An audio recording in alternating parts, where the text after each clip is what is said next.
qu'on va faire aujourd'hui, on va regarder les exercices qui se trouvent dans le 1.1.3. On va regarder exercices 1 et 2 et on pourra appliquer les notions que vous avez apprises dans les leçons.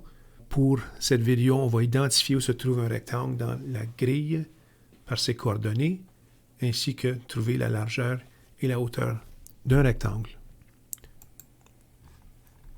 On va commencer par ouvrir le premier exercice dans 1.1.3. Donc, il y a deux rectangles dans la solution ici. Nous allons devoir faire la même chose dans notre code. Ce que nous avons, c'est la solution ici. Quand on clique sur mon canevas, on n'a rien. Alors, on doit essayer de créer du code qui va avoir comme résultat deux gros carrés noirs. On appelle ça des rectangles dans le code Python. La première ligne de code, nous allons commencer par créer ce carreau en haut à droite.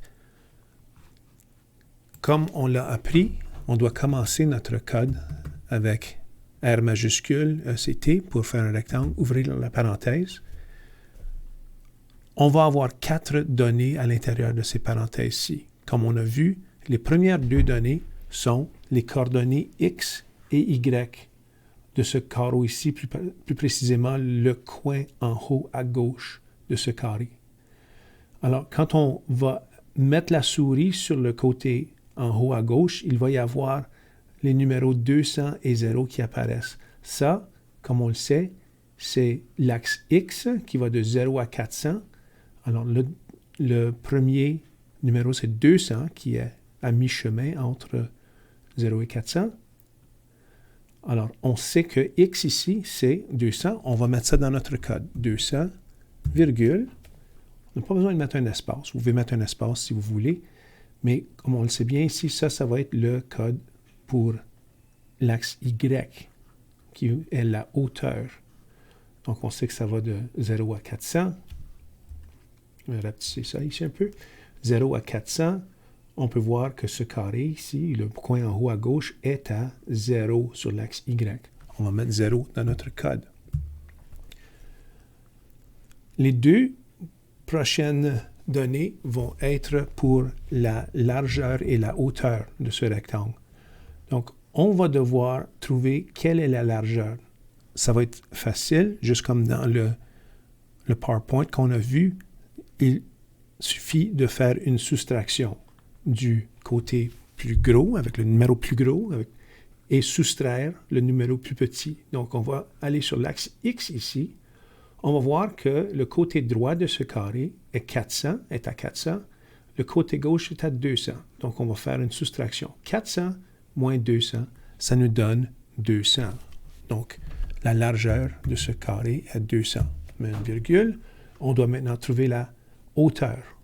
Ça ici, c'est 0. Ça ici, c'est 200. Alors, il va falloir soustraire 200, ou là, je devrais dire le plus gros numéro du plus petit numéro. Alors, 200 moins 0, ça nous donne 200. C'est bien évident, n'est-ce pas?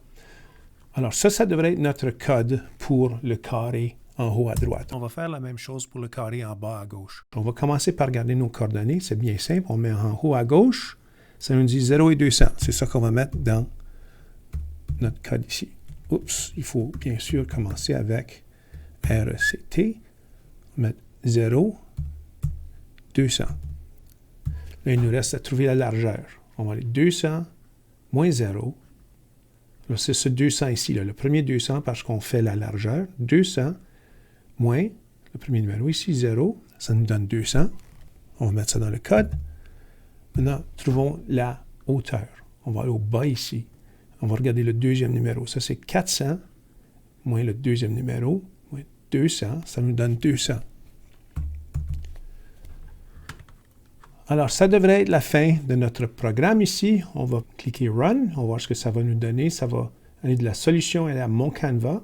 Ça va voir si on a la même chose. Run. On va regarder à la solution encore. Ce qu'on nous avait demandé de faire.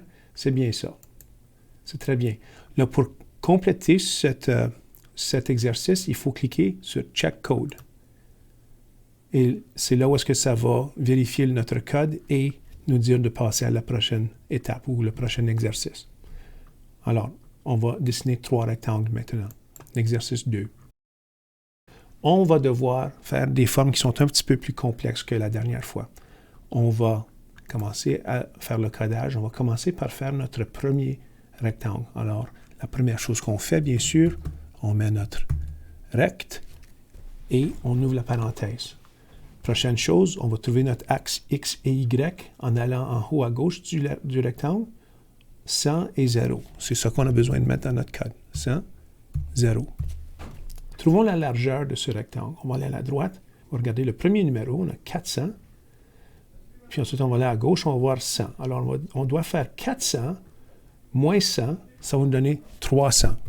On va mettre ça comme la largeur, virgule. Maintenant, trouvons la hauteur. La hauteur, on va regarder au bas ici du rectangle. Ça, c'est 200, le deuxième numéro. 200 moins le deuxième numéro, 0. So, 200 moins 0. Ça va nous donner 200. Ça devrait être notre premier rectangle. Passons au prochain rectangle. On va faire celui-ci en bas à gauche ici. On va regarder les coordonnées. Alors, on va aller en haut à gauche. Ça nous donne X, c'est 0. Y, c'est 200. Mettons ça dans le code. 0, 200. Trouvons la largeur. On va regarder le premier numéro ici. 100 moins 0, ça nous donne 100. On va trouver la hauteur. On va aller en bas. On va regarder le deuxième numéro. 400 moins le deuxième numéro. 200, ça nous donne 200. Voilà. On peut passer dans la prochaine ligne du code. On va regarder notre troisième rectangle. Les coordonnées sont 200 et 300.